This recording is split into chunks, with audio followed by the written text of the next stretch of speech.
Ja, v prvi vrsti je to izjemna čast in še večja odgovornost.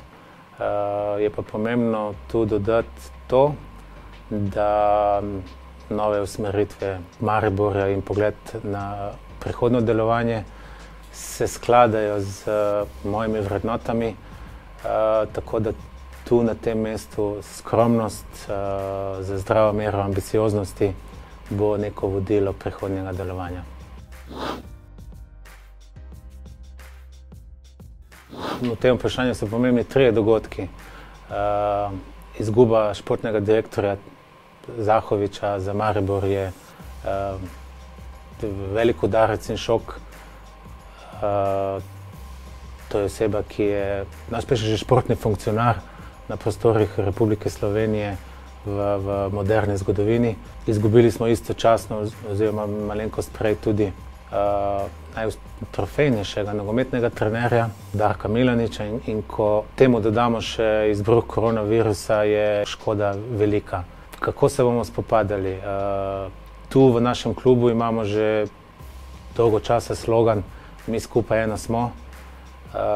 In ravno ta slogan govori o solidarnosti, pomoči, enotnosti, ki danes opažamo je neko edino orožje, družbeno orožje pri reševanju koronavirusa. Mi to smo imeli v klubu in mogoče bomo želeli oziroma vsi želimo ta naš slogan malo bolj utrjevati in večji pomen tem besedam dati v prihodnje. Čas bo pa mogoče pokazal, kako uspešni bomo pri tem. Tako kot sem povedal, to so tri dogodki, predvsem ta koronavirus lahko negativno vplivajo na ekonomsko sliko v klubu. Tu bo nujna tudi finančna reorganizacija, zmanjševanje stroškov, ki se bojo prilagajali temu, kar bo klub zmožen plačevati v bodoče. Upeljevali bomo seveda tudi neko zdravo mero ambicioznosti, tako da to sta neke dve smeri za bodoče delo.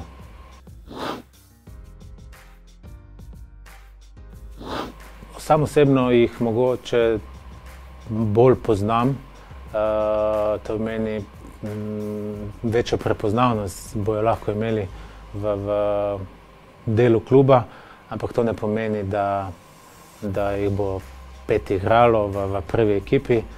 To pomeni, da se jih bo spremljalo, načrtno razvijalo, bo pa veliko tudi od njih odvisno, od njihovih želj, njihovih delovnih lastnosti, njihovih odrekanj in samo to, da zaradi tega, ker so mladi, da bodo dobivali priložnost, to absolutno ne bo dovolj, bojo morali pokazati še kaj več. Se pa istočasno zavedamo, da mladim fantom je pa mogoče kakšna napaka, ki je bojo delali na igrišču, lažje oproščena. Tu jim bomo lahko pogledali skozi prste, definitivno pa je največ odvisno od njih. Osebno si želim, da bi popolnoma vse osebe, ki so trenutno v klubu in cel strokovni štab, ki trenutno deluje v klubu, da bi ostal v isti zasedbi. V prvi vrsti bo potrebno veliko odrekanja in tu bojo naslednji dnevi, tedni ali pa celo meseci pokazali, koliko tega truda in nekega odrekanja bo potrebno, da bi lahko na novo zaživeli. Je pa v klubu, mislim, da veliko znanj, izkušenj, da bi lahko nadaljevali v smeri, ki jo imamo nastavljeno. Definitivno v prvi vrsti se morajo skladati z usmeritvami, ki jih imamo v klubu. Tu pa moram povedati, da trenutno je Gajser človek, ki je v teh letih kot pomočnik v tem času pridobil tudi veliko znanja in izkušenj. Tako da nam se ne mudi glede na trenutno situacijo, trenutno pa ime glavnega trenerja ni znano.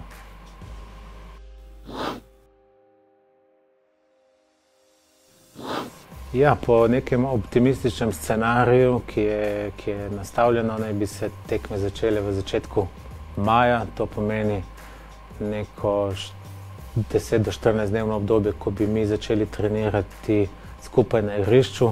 Koliko optimistično je to, da 20. aprila se vrnemo na igrišče. Koliko je to tudi, ne bom rekel realno, ampak izvedljivo, bo pokazal čas. Obstajajo pa tudi neoptimistične oziroma malo bolj pesimistične napovedi, ki pa nakazujejo na to, da se letošnja sezona verjetno do konca junija bo težko končala.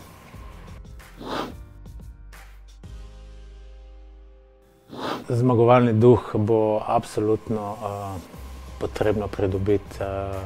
Prva omejitev, ki je v tem, da se trenutno tekme ne igrajo, ker zmagovalni duh se pridobiva le skozi neko serijo zmag, ko igralci skozi tekme pridobivajo to samozavest in ta zmagovalni duh. Trenutna situacija pa je žal taka, da smo na lestvici 4., kar ne vodi v evropska tekmovanja, in to mogoče kaže na situacijo, da je v ekipi prisoten mogoče kakšen drugi duh in malo zmagovalnega.